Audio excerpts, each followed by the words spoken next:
4 मई 2026 सुबह के ठीक 8 बज रहे थे। कोलकाता के काउंटिंग सेंटर्स के बाहर सुरक्षा ऐसी थी मानो किसी युद्ध की तैयारी हो, लेकिन असली हलचल सीमा पार पाकिस्तान के न्यूज रूम्स में थी। हर तरफ एक ही हेडलाइन चल रही थी, क्या बंगाल में मुसलमानों के लिए अब जगह नहीं बचेगी? सवाल यह है कि भारत के एक राज्य में चुनाव होता है और 2 विदेशी मुल्क बेचैन हो जाते हैं। आखिर क्यों? जैसे जैसे ईवीएम के आंकड़े स्क्रीन पर चमकने लगे, पूरे देश के राजनीतिक पंडित सन्न रह गए। पिछले 15 सालों से बंगाल पर एक चित्र राज करने वाली ममता बनर्जी की सरकार ताश के पत्तों की तरह ढह रही थी। बीजेपी, जो कभी बंगाल की राजनीति में कहीं नहीं थी, उसने 206 सीटों के प्रचंड बहुमत के साथ सत्ता पर कब्जा कर लिया था। आगे बढ़ने से पहले वीडियो को लाइक कर दो, क्योंकि इस वीडियो में आज ऐसी ऐसी बातें पता चलेंगी जिसे सुनकर आपके भी कान खड़े हो जाएंगे। यह सिर्फ एक चुनावी जीत नहीं थी, यह अंत था उस शील्ड का जिसके पीछे सालों से अवैध घुसपैठ, इल्लीगल तस्करी और भारत विरोधी नेटवर्क पल रहे थे। इस चुनाव से ठीक पहले 91 लाख संदिग्ध नाम वोटर लिस्ट से काट दिए गए थे। यह बंगाल के कुल वोटर्स का लगभग 12% हिस्सा था। टीएमसी ने इसे सर्जिकल स्ट्राइक कहा, लेकिन सुरक्षा एजेंसियों के लिए यह बंगाल के उस चक्रव्यूह को तोड़ने की शुरुआत थी जिसने इस राज्य को भारत की सुरक्षा के लिए सबसे बड़ा खतरा बना दिया था। आखिर बंगाल भारत का इंडस्ट्रियल क्राउन होने के बजाय एक नेशनल सिक्योरिटी थ्रेट कैसे बन गया? और क्या अब बीजेपी के आने से सब ठीक हो जाएगा? इस तबाही की कहानी आज की नहीं है, इसकी जड़ें छिपी हैं साल 1947 की, उस काली रात में, जब एक अंग्रेज वकील साइरिल रेडक्लिफ ने एक कमरे में बैठकर भारत के कलेजे पर एक लकीर खींच दी जिसे इस मिट्टी की खुशबू तक नहीं पता थी। उस एक लकीर ने बंगाल को 2 हिस्सों में चीर दिया, वेस्ट बंगाल और ईस्ट पाकिस्तान। एक ही भाषा बोलने वाले लोग रातों रात 2 अलग देशों के नागरिक बन गए। एक ही नदी के 2 किनारे 2 अलग मुल्कों में चले गए। लेकिन ये तो सिर्फ शुरुआत थी। साल 1971 जब पाकिस्तान की आर्मी ने ईस्ट पाकिस्तान में ऑपरेशन सर्चलाइट के जरिए अपनों पर ही गोलियां चलानी शुरू की, तो बंगाल की सरहदें एक बार फिर शरणार्थियों के आंसुओं से भीग गईं। भारत ने दरियादिली दिखाई, 93,000 पाकिस्तानी सैनिकों ने सरेंडर किया और बांग्लादेश का जन्म हुआ। लेकिन इस युद्ध ने बंगाल की सीमाओं को हमेशा के लिए कमजोर बना दिया। बंगाल की 2217 किलोमीटर लंबी सीमा का भूगोल ही घुसपैठियों का सबसे बड़ा हथियार बन गया। कहीं पद्मा नदी का बहाव हर साल अपना रास्ता बदल देता है, तो कहीं घने जंगल और दलदली जमीन है जहां फेंसिंग करना लगभग नामुमकिन है। कुछ इलाके तो ऐसे हैं जहां आप नदी में नहाते नहाते अनजाने में बांग्लादेश पहुंच जाते हैं। यही वो कमजोरी थी जिसका फायदा उन ताकतों ने उठाया जो भारत को अंदर से खोखला करना चाहती थीं।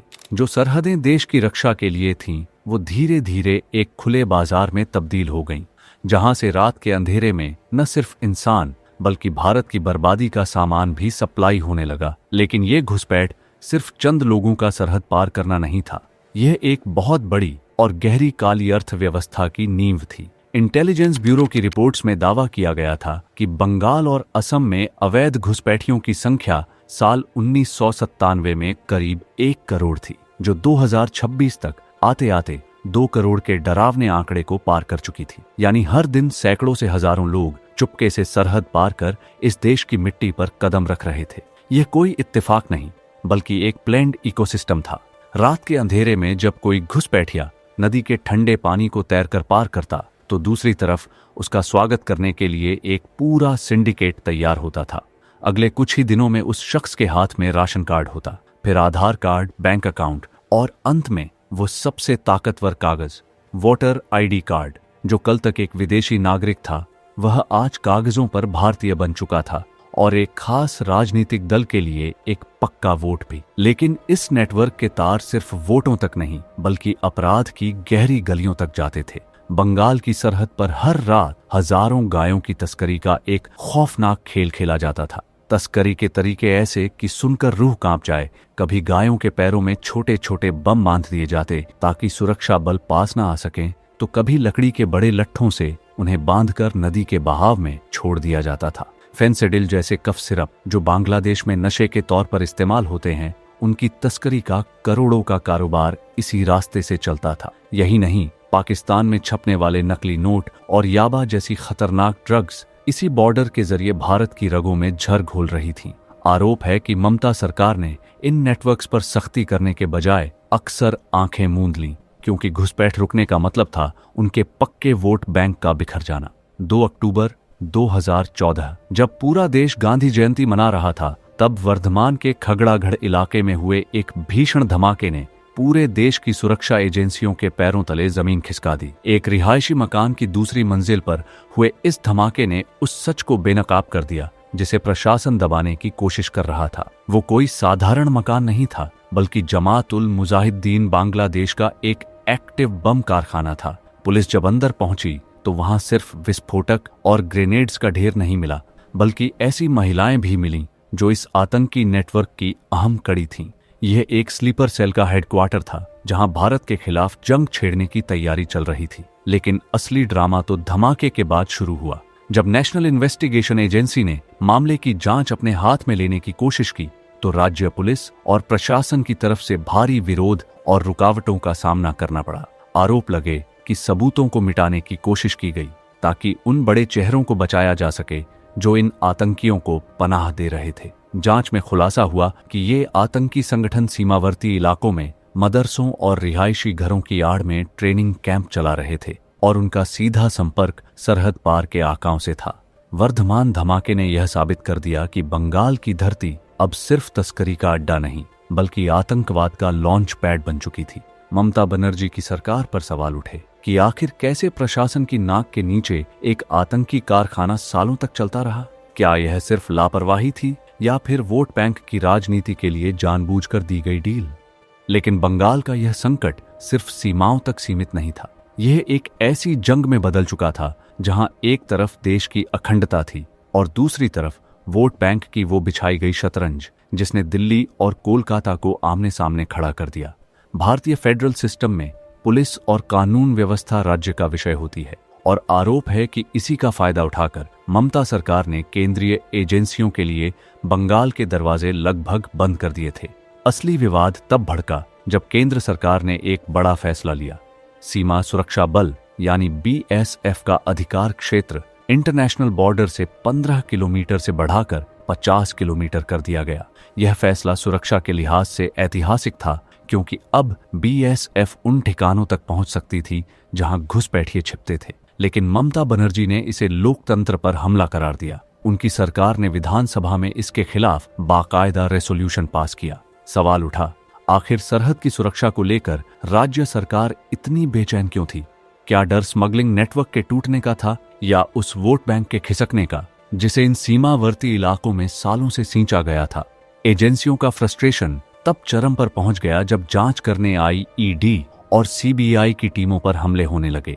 भ्रष्टाचार के सिंडिकेट इतने गहरे थे कि पंचायत से लेकर म्युनिसिपल लेवल तक हर सरकारी काम में कट मनी का हिस्सा फिक्स था। और जब 2026 के चुनाव से ठीक पहले स्पेशल इंटेंसिव रिवीजन की प्रक्रिया शुरू हुई तो पूरा वोट बैंक इकोसिस्टम हिल गया। आर्टिकल 324 के तहत जब चुनाव आयोग ने घर घर जाकर चेकिंग शुरू की तो पता चला कि लाखों ऐसे नाम थे जिनका न तो कोई फिजिकल वजूद था और न ही सही दस्तावेज। जब 91 लाख संदिग्ध नामों को लिस्ट से बाहर किया गया तो TMC ने इसे माइनॉरिटी पर सर्जिकल स्ट्राइक कहा। लेकिन सुरक्षा एक्सपर्ट्स के लिए यह उस शील्ड को हटाने की पहली बड़ी कार्रवाई थी जो सालों से अवैध घुसपैठियों को भारतीय नागरिकता का कवच दे रही थी। लेकिन अगर आप सोच रहे हैं कि बंगाल का खतरा सिर्फ इंसानी घुसपैठ तक सीमित है तो आप गलत हैं। वक्त बदल चुका है और दुश्मन ने अब हाइब्रिड वॉरफेयर का रास्ता चुन लिया है।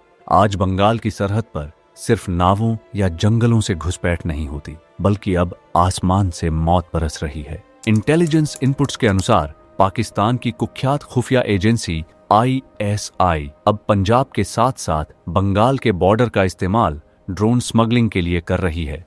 रात के सन्नाटे में ये हाईटेक ड्रोन्स सीमा पार से हथियार, ड्रग्स और एन्क्रिप्टेड कम्युनिकेशन डिवाइस गिराते हैं। ये हथियार सीधे उन स्लीपर सेल्स और गैंगस्टरों तक पहुंचते हैं जिनके तार अतीक अहमद जैसे माफियाओं और लश्कर-ए-तैयबा जैसे आतंकी संगठनों से जुड़े पाए गए हैं।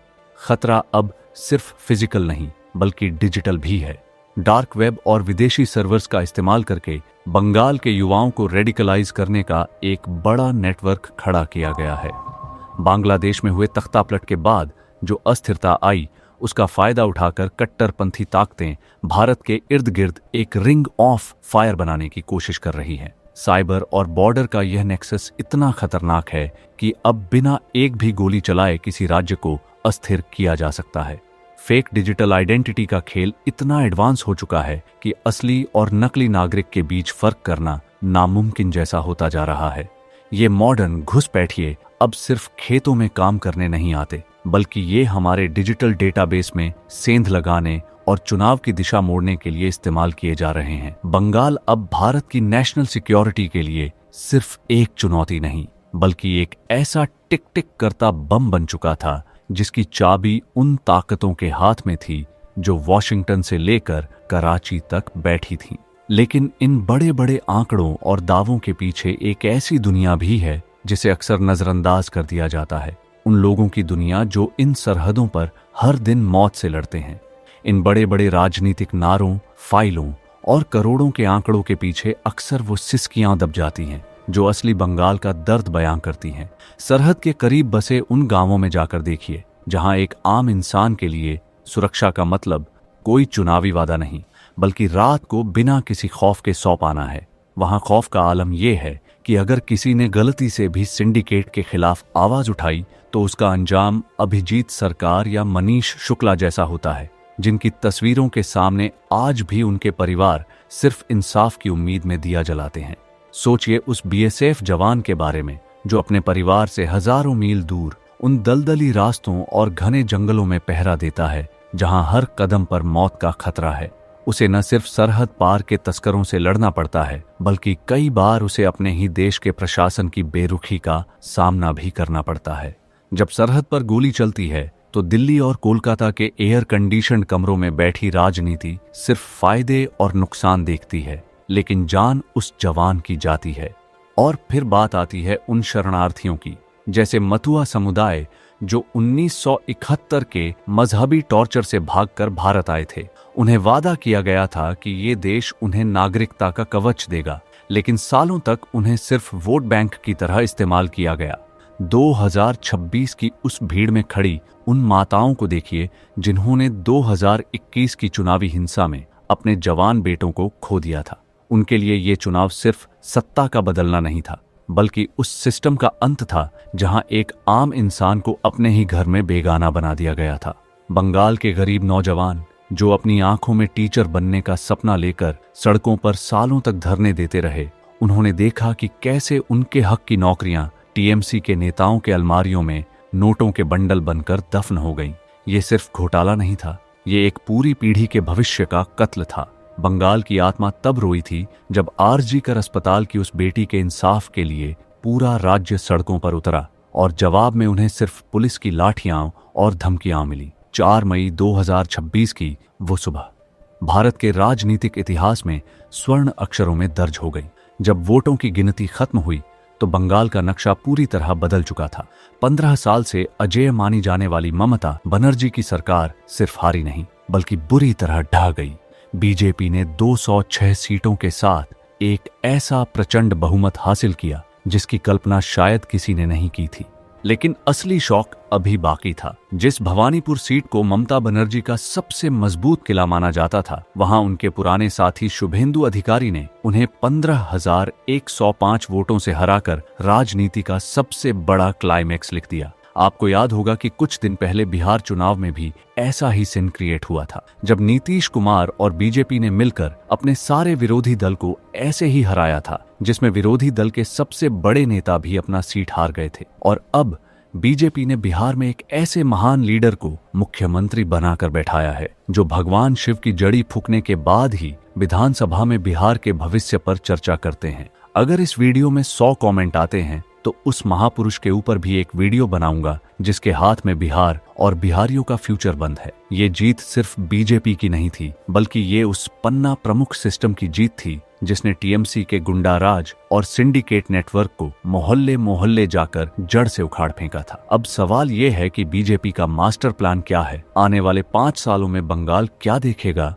बीजेपी ने साफ कर दिया है कि उनकी प्राथमिकता अब वोट बैंक नहीं, बल्कि नेशनल सिक्योरिटी होगी। राज्य में सीए और यूसीसी को हर हाल में लागू करने की तैयारी है, ताकि असली नागरिकों और घुसपैठियों के बीच का फर्क साफ हो सके। महिलाओं की सुरक्षा के लिए दुर्गा स्क्वाड बनाने का वादा किया गया है, ताकि संदेश खाली जैसी कोई और काली रात बंगाल को न देखनी पड़े। 6 लाख करोड़ के कर्ज में डूबे इस राज्य को फिर से इंडस्ट्रियल क्राउन बनाने के लिए बंद पड़ी फैक्ट्रियों को खोलने और नए निवेश लाने का रोडमैप तैयार है। बंगाल, जो स्वामी विवेकानंद के जोश, गुरुदेव टैगोर की संवेदना और नेताजी सुभाष चंद्र बोस के जज्बे की धरती है, वो अब अपने पतन की कहानी को पीछे छोड़कर एक नई वापसी की ओर बढ़ रहा है। लेकिन याद रखिए, ये बदलाव रातों रात नहीं आएगा। सालों से लगी इस दीमक को साफ करना एक लंबी और कठिन लड़ाई होगी। पाकिस्तान और बांग्लादेश की वो बेचैनी जायज है, क्योंकि अब सरहद पर कोई शील्ड नहीं है। अब वहां सिर्फ और सिर्फ भारत का तिरंगा और कानून का राज होगा। बंगाल ने अपना फैसला सुना दिया है। अब बारी नया बंगाल बनाने की है। इतिहास गवाह है कि सत्ता जब अहंकार में बदल जाती है, तो जनता की एक खामोश लहर भी बड़े बड़े किलों को मिटा देती है। क्योंकि सरहदें सिर्फ जमीन को डिवाइड नहीं करती, कभी कभी वो सच और सियासत के बीच की लकीर भी बन जाती है।